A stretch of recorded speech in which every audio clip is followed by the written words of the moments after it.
ایک نوجوان بڑا متقی اور پرہیزگار تھا. حضرت عمر بھی اس کی عبادت گزاری دیکھ کر حیران رہا کرتے تھے. نوجوان ہے مگر کمال کا عبادت گزار تھا. اور جب وہ نوجوان عشاء پڑھ کر گھر جاتا نا رات کو، تو راستے میں ایک خوبصورت عورت اس کو ملتی تھی روزانہ اور اسے اپنی طرف بلاتی، گناہوں کی طرف بلاتی. وہ بالکل توجہ نہ کرتا، نگاہیں نیچی کرتا اور نکل جاتا. ایک دن جب وہ گزر رہا تھا تو عورت نے اس کو اپنی طرف بلایا. اب نوجوان کا دل بھی مائل ہو گیا. شیطان تھا نا، اس نے حملہ کیا اس پر. جیسے ہی وہ عورت کے قریب پہنچا اسے اللہ کا یہ فرمان یاد آیا. اب بات یہ ہے، قرآن پڑھا ہوا ہو، حدیثیں پڑھی ہوئی ہو، دل میں پاکیزگی ہو تو اس موقع پر کچھ یاد آئے گا نا. جو پڑھائی صبح سے شام تک بری صحبتوں میں ہے، فلمیں، ڈرامے، گانے باجے، شراب کی محفلیں، اس کو کیسے یاد آئے گا؟ یہ نوجوان نیک تھا، چلا گیا گناہ کی طرف. کیا یاد آیا کہ اللہ قرآن میں فرماتا ہے بے شک پرہیزگاروں کو جب شیطان کی طرف سے کوئی خیال آتا ہے تو وہ فوراً حکم خدا یاد کرتے ہیں، پھر اسی وقت ان کی آنکھیں کھل جاتی ہیں. شیطان حملہ کر بھی دینا نیک پر، اگر واقعی پرہیزگار ہے تو اللہ کا حکم یاد آ جائے گا اسے اور وہ بچ جائے گا.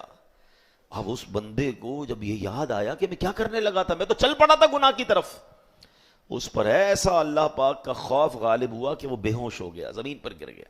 اتنا خوف. جب بہت دیر تک گھر نہیں پہنچا تو اس کا بوڑھا والد تلاش کرنے کے لیے نکلا تو دیکھا کہ نوجوان تو کہیں بے ہوش پڑا ہے. اسے اٹھایا، اس کو ہوش آیا. نوجوان سے پوچھا کیا معاملہ ہوا تھا، کیسے بے ہوش ہو گئے؟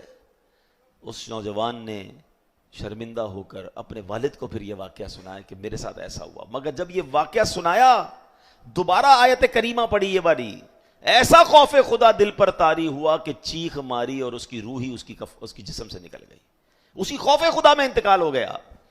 حضرت عمر کو سارا واقعہ پتا چلا. آپ اس کی قبر پر گئے اور قبر پر جا کر یہ آیت پڑھی وَلِمَنْ خَافَ مَقَامَ رَبِّهِ جَنَّتَانِ، اور جو اپنے رب کے حضور کھڑے ہونے سے ڈرے تو اس کے لیے 2 جنتیں ہیں. پتہ ہے کیا ہوا؟ اس کی قبر سے آواز آتی ہے اے امیر المومنین، بے شک میرے رب نے مجھے 2 جنتیں عطا فرما دی ہیں.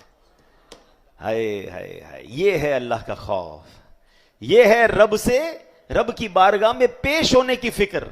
اس نے حرام چھوڑا کہ اللہ دیکھ رہا ہے، اللہ نے اسے 2 جنتیں عطا فرما دی.